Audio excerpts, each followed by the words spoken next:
Right when Rosenstein thought the coast is finally clear, Nunes drops a Moab on him by US4Trump.com. American hero Devin Nunes, who is chairman of over the House Intelligence Committee, came forward declaring that he wants 17 current and former FBI or Justice Department officials to testify on Capitol Hill about possible government surveillance abuse during the 2016 election. This includes fired FBI Deputy Director Andrew McCabe and disgraced FBI official Peter Strzok. According to Catherine Herridge of Fox News, she reports that in a letter obtained, Devin Nunes has requested that the Joint Task Force of the Oversight and Judiciary Committees take steps to interview these officials because they may have relevant information. She noted that the House Intelligence Committee does not have direct oversight over the FBI and the DOJ, so testimony is more likely to be compelled by referring names to the Oversight and Judiciary Committees. For the sake of transparency and to keep the American people as fully informed as possible about these matters, the task force should consider interviewing these individuals in an open setting. Nunes wrote in the Friday letter to House Oversight Committee Chairman Trey Gowdy and House Judiciary Chairman Bob Goodlatte. Here is the letter below here. House of Representatives. And he lists the names: Peter Strzok, Bruce Orr, James Baker, Andrew McCabe. Okay, that's his letter. The full list of official names here. Let's just take a listen to the clip here, so this way I don't repeat myself. At 5 o'clock this afternoon, the Department of Justice and the FBI are going to be facing Intel Chairman Devin Nunes' deadline to explain their alleged use of informants in the Trump campaign. The Bureau sent information in a classified letter last week, but the top Republican says that's not enough. Well, moments ago, the president weighing in, tweeting, "I have tried to stay uninvolved with the Department of Justice and FBI, although I do not legally have to, because of the now totally discredited and very expensive witch hunt currently going on. But you do have to ask why the DOJ and FBI aren't giving over requested documents." That is a big and good question. Well, House Intel Committee Chairman Devin Nunes joins us now to weigh in. Mr. Chairman, thank you very much for being here this morning. So let's start with that very lead question. Are they going to meet your deadline? And if they don't, what can you do about it? Well, knowing the past, they're probably not going to meet the deadline. However, I think the American people are beginning to see what it is that we've been after for a very long time. And that is it common, or does it ever happen, that the counterintelligence agencies or capabilities of this country, are they used to target political campaigns? We need to know that answer. Now, I know the Democrats have been hiding because they're so married to this Russiagate fiasco that's been going on for so long. But I would think most of the American people, including most people in politics, would be very, very worried if the FBI and others are running informants into our campaigns. Right. Very simple question. It deserves a very simple answer. We've been asking that question for many, many months. And on Friday, we had a meeting Friday morning. We thought that everything was going to come together. But then, as you all know, we received a letter almost at midnight Friday night, which is a textbook swampy example of what they do here in Washington is tell you they're going to get it by the end of the week and wait till nearly the stroke of midnight. Well, Congressman, that there have been, the DOJ has been sending out email, press blasts. We cooperated. There are a couple of things. We're speeding up document production. We're doing everything Congress wants us to do. But you say that it's a little suspicious that there are just a few documents that could lay bare all of your questions, and those are the ones they're trying to keep from you the most.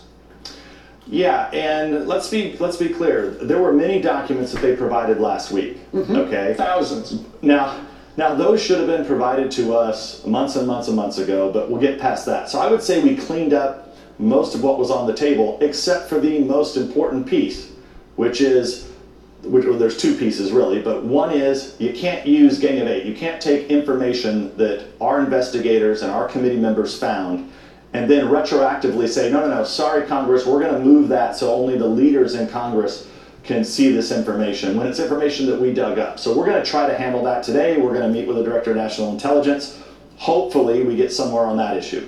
The second and bigger issue goes to the one we were just discussing, which is, did you or did you not run informants into the Trump campaign, especially before the investigation even began? So remember, just take people back. How did this investigation begin according to the New York Times and many others in the mainstream media? Well, you had the dump of the emails, the Democratic National Committee emails in late July, and then, oh my gosh, our great friend from Australia gave us Five Eyes intelligence so that we could open up this investigation. Well, as you know from a couple months ago, that's not true. There was no Five Eyes intelligence product that was used. It was ran through the State Department. We now know that from State Department people who still need to be interviewed, who are now out there talking to their friends in the mainstream media.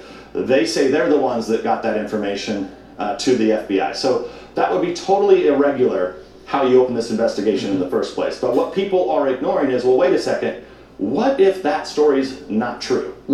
Or what if it's only half true? Because I think there's parts of that story that are true, but I think there's a whole lot that we still don't know about, and that really gets down to, look, did you use the counterintelligence capability of this country to run informants or spies or whatever you want to call them into the Trump campaign before that date? Now, and I would say furthermore, are you running spies into other like Senate campaigns or House members' campaigns? I mean, is this a practice that you guys have been using for many years? I mean, this needs to be cleared up. This is very, the Department of Justice and FBI are on a very slippery slope because we need to keep these capabilities to track down terrorists. But I will tell you that I bet you wouldn't find one vote on the Republican side today to keep these capabilities in place. Have you talked to anyone that worked for the FBI at that time or DOJ that does have some information and knows exactly what they're trying to hide and why they don't want to turn over those documents? Well, I think if you look at what's publicly available, for example, you've seen that, you know that Roger Stone and Mike Caputo both amended their testimony a little over a week ago to our committee, where they claim that they were approached by somebody, by some type of FBI informant in the May of 2016 timeframe. Now, they make that claim.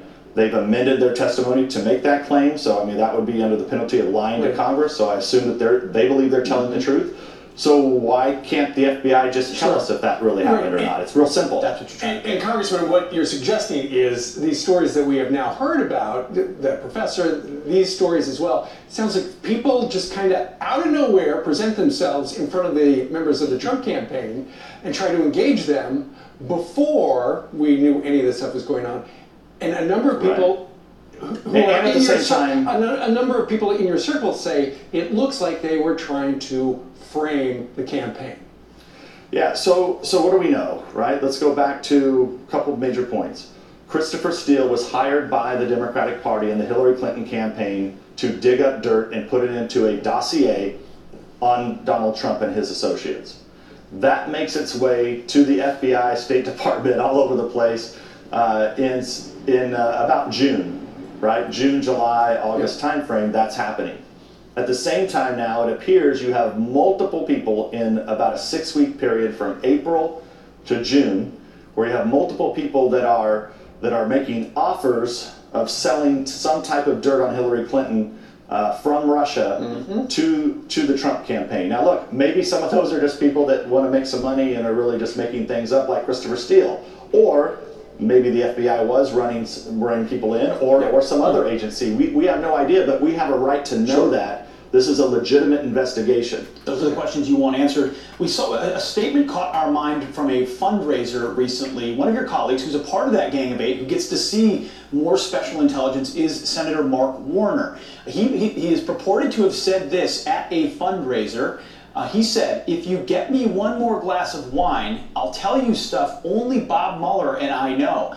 If you think you've seen wild stuff so far, buckle up. It's going to be a wild couple of months." Does Senator Mark Warner know something you don't? Is it time to buckle up?